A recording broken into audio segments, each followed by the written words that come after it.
So to make the centers, they don't use any of the condensed milk, you know, like the ones we've all seen on the internet, the easy stir them up and make them into balls and dip them, which are very good. Like I said, there's nothing wrong with that. But this is a totally different setup that we're gonna do. And what it takes is corn syrup, sugar, and water. And believe it or not, that is gonna make the white cream. So the next thing we need to do is mix the ingredients for our centers. And that is corn syrup and sugar. 1 part of the corn syrup to 2 parts of sugar. So we're gonna weigh this after we get it started. I put my bowl on my scale and then hit the tare, T-A-R-E, tare button to bring it to 0 so the bowl weight doesn't count anymore. We're gonna start out with corn syrup, dump it in the bowl, and we're gonna see what we have. The amount on the scale, this will be 1 part corn syrup, 2 parts of sugar,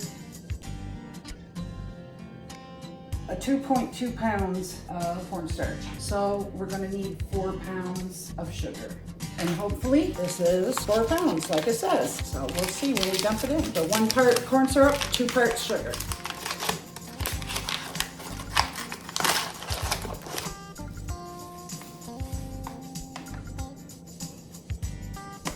So that should bring us up to 6 on our scale. There we have 6. Now we're going to put it in my cast iron pot. This is making quite a bit of the center. Next time I think we'll go 1 pound syrup to 2 pounds of sugar and see what we get, but this is okay for now. We're gonna go ahead and do it. In it goes. And we're gonna have to add water. This is the part I'm not quite sure on because they have a special saucepan they've used to add their water. They know exactly what they're doing, of course. And they've been kind enough to show us practically everything you need to know to make this. So I know from the texture that I saw that I need to add a certain amount of water, and we'll see if we can get that. So there's that. I'm gonna use my flat-ended bamboo. We need to add enough water to this to get it to look like what I've seen in the videos, and I'll try to do that, and then I'll show you what it looks like. At first I just kind of stirred a little bit to see what it looks like, and we're starting out with 2.5 cups of water, and I know it's not going to take that much, but we're going to subtract what's left from what I add to it. It's pretty thick to stir up, but once it starts cooking it does get better.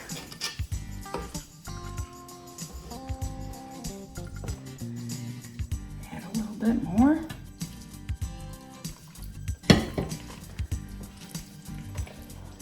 We are going to cook this to 240 degrees, not 239, not 241. We want it at 240, so we have to watch it pretty close.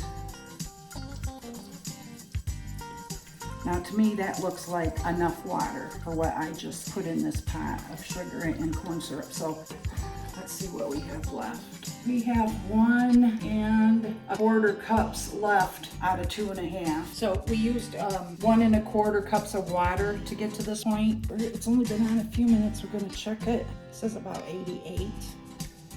89 right now. So what we're gonna do is take care of any of the little crystals of sugar that are stuck to the side up above the level of our candy. We don't want any of those in the candy. We don't want any hard crystallized sugar. So I'm just taking my pastry brush in a bowl of warm water and just kind of going around the sides here, trying to make sure all of the sugar that got up on the edge of this while I was stirring is off and back down into our pan.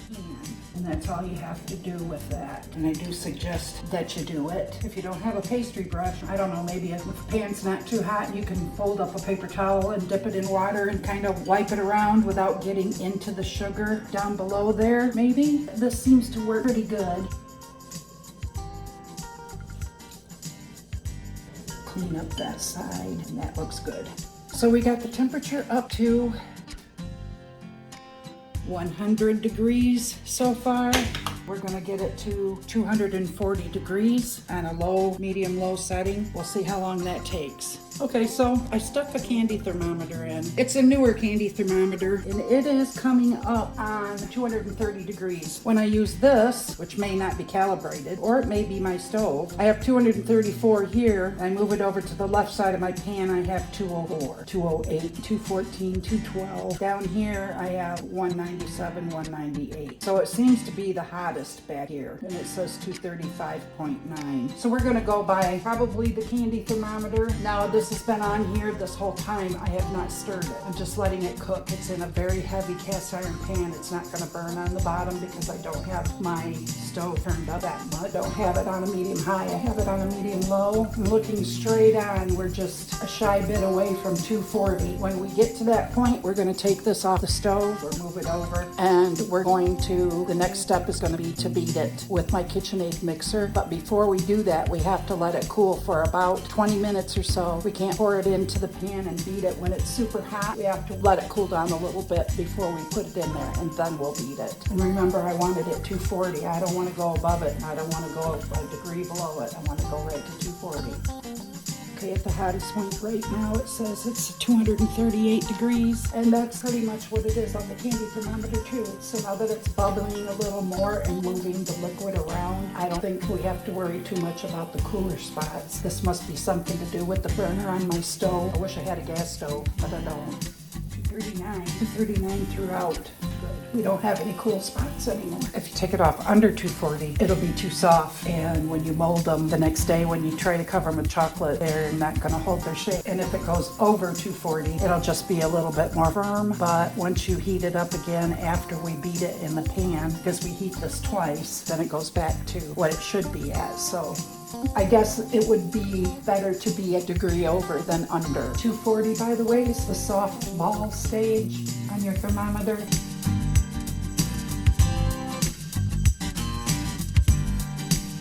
240. Yep, we're gonna take it off. It's at 240. Slide it off the burner, and we're gonna let this sit for about 20 minutes. I'm gonna set a timer.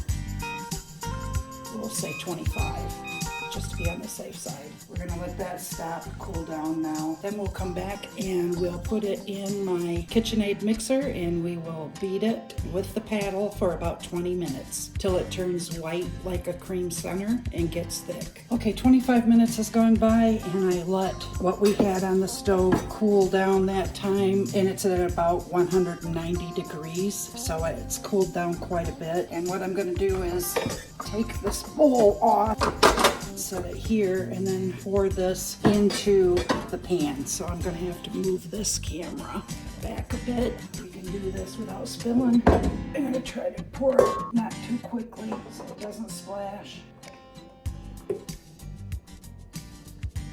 I won't be scraping it out. It's too heavy of a pan for me to hold one-handed, so I'll get as much out as I can just by holding it here.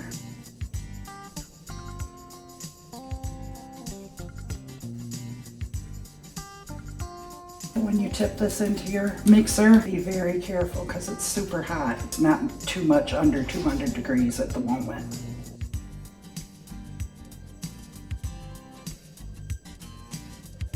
Come on.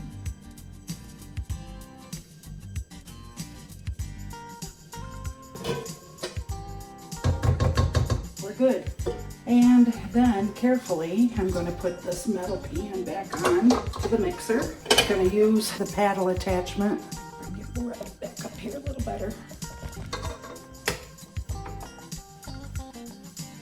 Bring the bowl up. Move aside, Mr. Pig. Get my mixer plugged in and start it on low.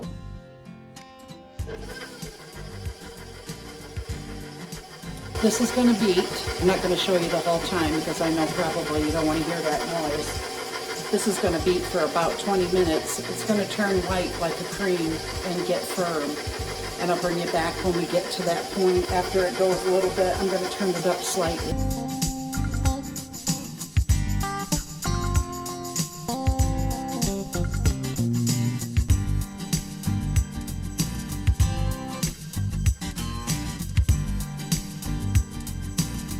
bring you back then. Before we get to the end of it, I should mention the Invertase goes in at this step.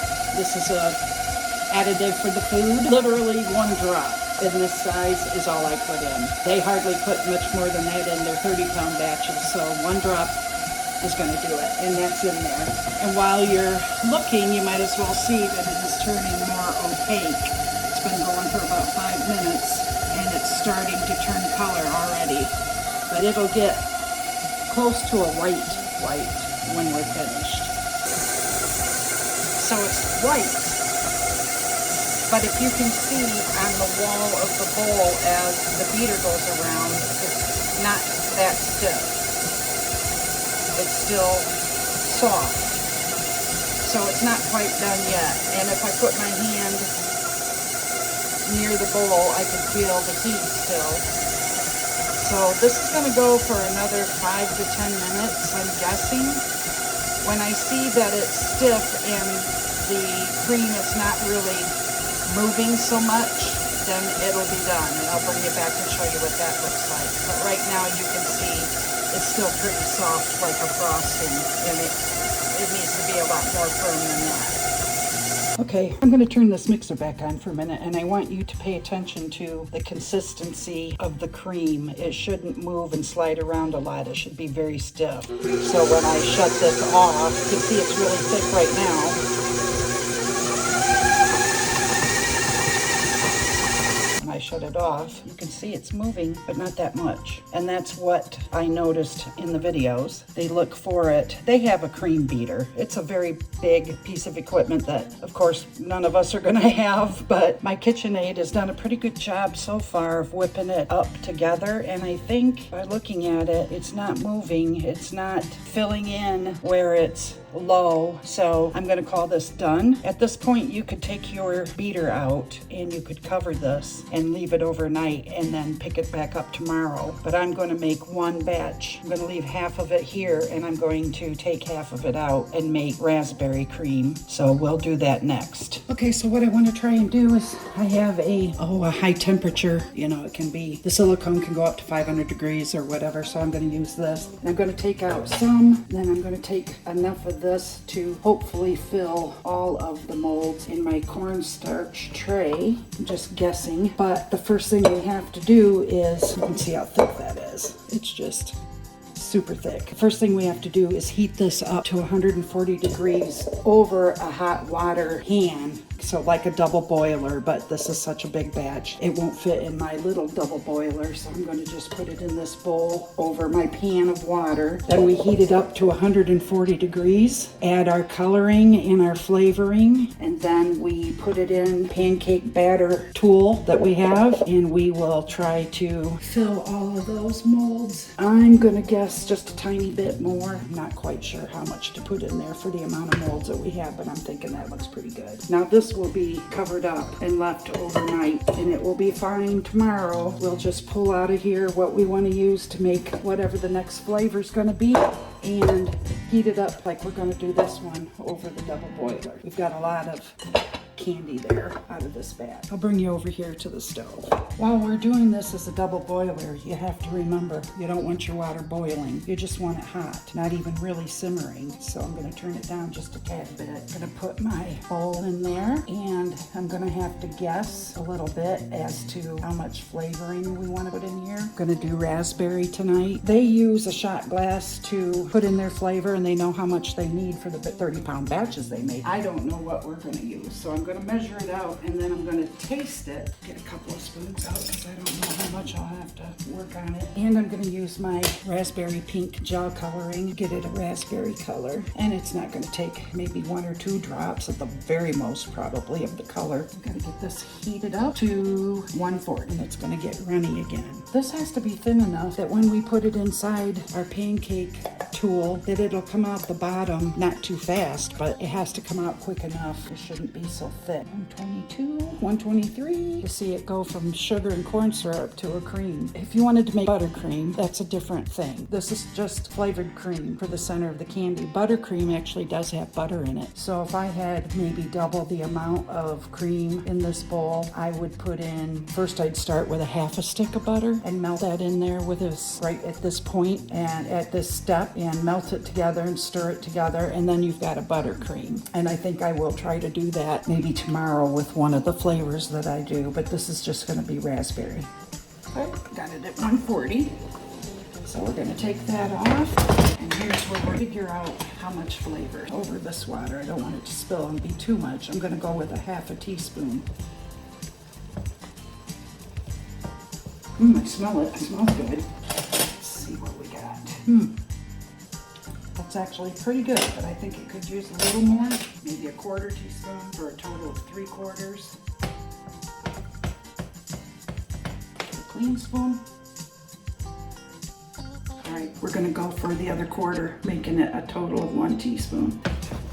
With the chocolate over the top, I'm afraid you wouldn't pick it up that easy. Pretty good. I think I'm gonna add another half. So a teaspoon and a half is what we're gonna go with. I think that's perfect. I'm not even gonna taste it. But I am gonna add my drop of food color. There we go. It looks raspberry-ish. I think that's a good color. Back over here, warm it back up a little more because I don't think it's at 140 anymore. Oh, it's a little under, so we'll mix the color right over the hot water.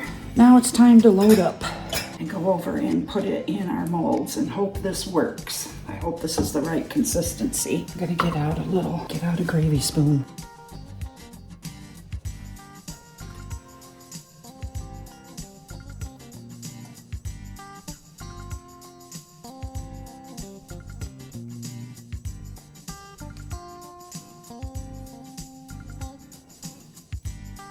And I'll take you over here where here we go, we're gonna give it our best shot.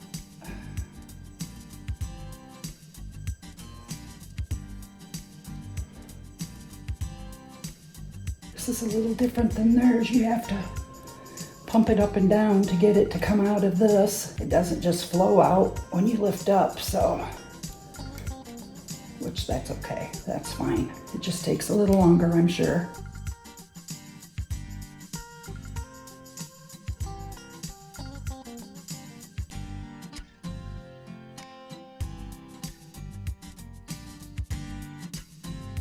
I don't know if you can see from that angle, but this is coming out in a little blob, and I'm not filling them all the way to the top. I don't want them that big. I don't mind if they're this big around, but I don't want them that tall. I gotta put chocolate on them yet and still fit them in the box. But if you can see, so far, my cornstarch is holding up. Now the way they do it, they have a stick, they just pick it up and let the stuff flow out of the hole. They don't have to keep pumping it like I'm doing, but until I figure out a different way to do it, this is at least working. And boy, does it smell good. So, as you can see, when it was warm still, it did some pretty nice ones. When I had to do it by hand, they're a little bit firmer. But that's okay because we're going to cover them in chocolate, and the Invertase is going to help them soften up once they're inside the chocolate, and I think they will be just fine. So we're going to leave these overnight. I'm going to just kind of cover them, and I will bring you back in the morning and we'll see what we have.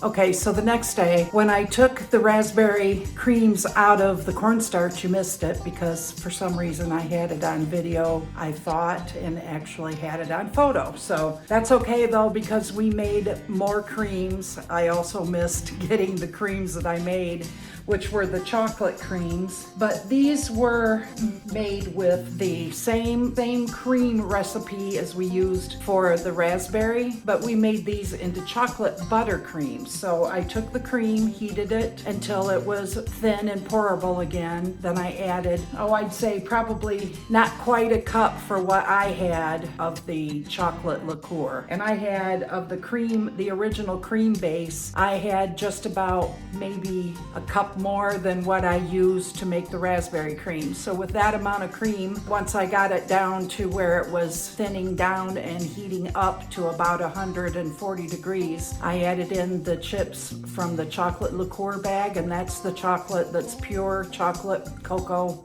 paste. It's not mixed with any sugar or any additives, so it's not sweet. It's the pure cocoa. I added that to my cream, and then I added in a stick of butter. And when I stirred that all up, I had chocolate buttercream. Then I poured it. Now, the last time I poured creams, when I did the raspberry creams, I used a stainless steel pancake batter for where I had to squeeze the handle and let it out. It broke. So I'm still gonna leave the link in there. I think it broke because I had too thick of a candy in it. I think if it were thinner, it would have worked out better, but I still don't like that one as well because I bought a new one. This is more toward what they use. Of course, theirs is a big industrial size metal with a big wooden stick for them to do like 160, 180 creams at a time in their molds. This is a smaller one, but it's the same thing. It comes with this. It's got the hole in the bottom, so you put this in, just set it in there, put your thinned out cream mixture or buttercream mixture into this, and then lift up and push it into each hole. It was much faster than the stainless steel. It doesn't have a chance of clogging the same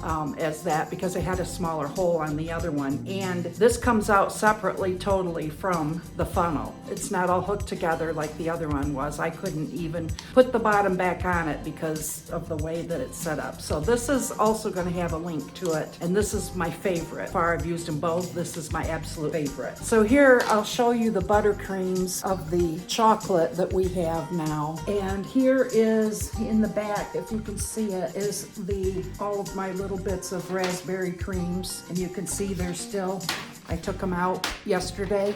I haven't covered them yet, so they're still pretty firm, but we're gonna have to get them covered quickly. And then here is the chocolate buttercream. And what we need to do is, I kept this in the wrapper so you could see. I didn't use this on the raspberry yet, but this is dedicated just for candy making. This is a soft, cheap, like $3, $4 paintbrush to brush off all of that cornstarch that'll still be left on top of our buttercreams. With a sieve, we're just gonna take out our buttercreams from their little spots we poured them into, which again, I did the same thing as I did for the raspberry. I put my mold in after I evened out my cornstarch. I put my mold in, pressed it down, made my indentations for my molds, and put my buttercream in. But you can see there's still a little bit of cornstarch, and you know, we don't want very much cornstarch on these. We want to get off as much as we can. After putting them in here and straining off as much as I could with the strainer, then I'm going to go over it with this and just kind of brush off as much of that cornstarch as I can get off of them. And then once I've got that done, we're going to go over here in the pan with the raspberry. So you can see that really cleaned them up and took off a lot of that cornstarch that even though I can shake them off pretty good in here, I can't get all of that off. I'll shake off as much as I can get. And then these are the chocolate buttercreams. They're all finished. All they have to be now is dipped in the chocolate or covered in the chocolate, which will be our next step. Now I'm gonna make several different flavors, like I said. I'm not gonna show you the making of each flavor, but I will show you one more time like I meant to with these. Since I didn't get it videoed, I will show you one more time how I get my cornstarch ready and how I put my molds in. Then I'm gonna make up some mango cream and I'll put it in my new funnel, show you how that works. And then the rest of them, I'm just gonna go ahead and mate, and at the end, I'll show them to you. These are really firm still. They won't be like that once they've been covered in chocolate and have sat for a couple of days. They'll be really creamy and softer inside than what they are now. The other thing too is these are not really as firm and hard as you think they are because they are softer inside than the outside, but the outside is dry, probably from sitting sitting in the cornstarch overnight, pulling some of that moisture out of the outside part. But once they're covered in chocolate and sit for a couple of days, they'll soften up. Now, it was said that the best time, or the prime ripening time for these to be perfect in the middle is about 2 months. We're gonna make Easter candy. We're gonna use some of these same methods to make the Easter candy. And this tells you that next year, in about, I'd say the beginning of January, sometime around there, if you wanna try to time it so that they're a little bit more ripe in the middle by the time Valentine's Day comes, you can make your candies up in the middle of January or the beginning of January and give them a month or so, month and a half to ripen up and get soft inside. And that's gonna be more textured like they're meant to be. But they're still good, even if you make them up and hand them to somebody the next day, they're gonna be good. It just said the peak is about 2 months. Getting those brushed off best I can, and then we will heat up what we have left of our first batch of cream mixture, and we'll make the mango creams with that. When you're cleaning off your chocolates, you could see little strings in between each one as you're going along with your funnel. It kind of strings, they call it a tail. You want to make sure you get as much of that out. Don't leave any of that in to attach itself to the next batch of candy or the next flavor of candy. So you can kind of just go through there and shake it around a little bit, and then you'll see leftover pieces of it will be in your sieve, and you just dump those out. I will also be brushing off my raspberry creams because I didn't get a chance to do that yet. I have some more cornstarch to add to this for what little bit may need to be replaced. Oh, there's another one. I decided to go ahead and put a big cookie sheet underneath this to try to catch some of it that goes over the edge. This is a 12 by 12 box, so I didn't do so good with this side. At least the sides are not as bad as what they were getting. So you can see I'm below the edge of my box with my cornstarch. There's not enough in there really to make a mold, so I'm gonna go ahead and add some more of that. So that's an additional box of cornstarch added to it. And anything that falls over the side of my pan can go back in out of cornstarch.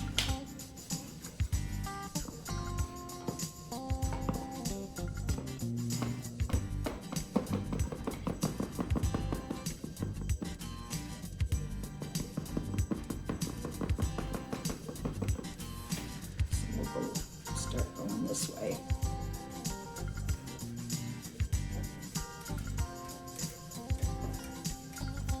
And now we got an even, I think this is probably the hardest part of this, is pushing the mold down and keeping it far enough away once I put the next mold in the cornstarch so it doesn't collapse the holes I just added.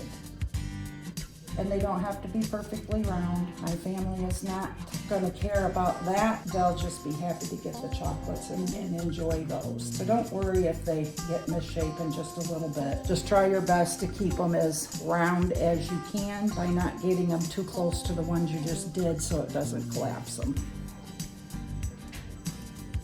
They don't have to be too awful deep. So it's not too oddly shapen. It's got a little bit of a round shape to it. Push down any of them that kind of popped up. And you know, if there's some that are just really not that great looking, just don't fill the hole. If you really want super round looking molds and you're not happy with all of them, don't use them all. Let's get a look at my raspberry creams after I brushed them. For this batch, like I said, it's gonna be mango. So we're gonna take, this is the third and last bit of our mixed cream. This was our sugar, water, and corn syrup mixture. We added a little bit of Invertase to it to help turn the fondant into a creamier, softer filling after it sat in the chocolate. So we're gonna dig out the rest of this. And this one I may have mixed a little more firm than what it needed to be, but once you heat it back up, we're gonna do to the 140-degree mark to liquefy it and be able to put it into our funnel. It all comes back into the correct texture anyway. It's just when you overcook it too much, the creams can be hard, and if you undercook it, they'll be too soft. So you're trying to hit that perfect spot, and if you don't, it is a little bit forgiving depending on how much over or under you go. So we're gonna put this on our double boiler. Okay, I have my heat-proof rubber spatula. I'm just gonna make sure once this starts to melt, I keep moving it around. I'll add my food color and flavoring to this. So we want to bring this up to about 140 degrees, and we want to do it slowly. This is a double boiler, makeshift double boiler. So it's going to take a little bit of time. You want to be patient. Keep your eye on it. Give it a stir every now and then and check the temperature. Okay, so it's been about maybe 5 minutes. I'm going to stir it so you can see better. You can see but it's getting there. So I'm just going to stir it up. In about 3 minutes. It's about 155. So I'm going to shut my water off. And first thing we'll do is add, this is the mango flavor. I can tell you that it smells really good.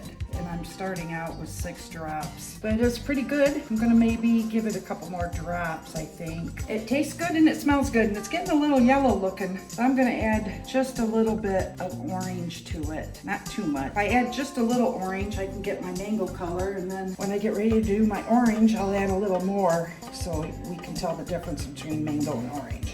It's a good consistency for putting it into our fun. What we're gonna do next and get it into our cornstarch molds. Put this in to cover the hole the best I can. And then just add it in pretty full, like that. But of course I have it everywhere, so. Okay, so this is the one that I used that you didn't get to see. This is not the same as the first one I used, was the stainless steel. Like I said, it broke. But this is more along the lines of the actual candy shop, what they use. And this still is pretty thick, but I didn't want to heat it too much more than the 155. So I'm just going to keep pushing it through the hole into the mold. If it were thin enough, it would just keep going steadily through the hole on the bottom, and I wouldn't have to push the stick with it so much, but that's okay, as long as it's getting in there. I'm not filling it up all the way to the top, and I'm skipping the few that I don't like the looks of. They don't look round enough to me to be uniform. I'm just gonna skip to one that does. Now, we did not add butter to this. This is not a buttercream, it's just a cream. If you wanted it to be a buttercream, you could just add your butter to it.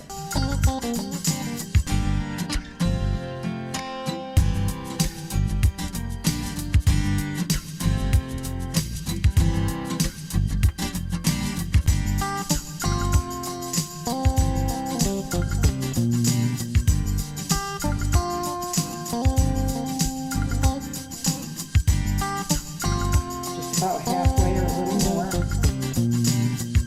And these would make good birthday gifts. All handcrafted, small batch, original recipe from 100 and some odd year old candy store that, I mean, you can't beat that. This is how they made them back in the day when things were really good and not mass produced or manufactured or made cheaply for profit. These are quality. And like I said, if you don't feel like making these, you can go to their website and order directly from them. Watch a few of their videos. They show you how they make their candy. They have all kinds that we aren't even close to covering, and you can place an order with them.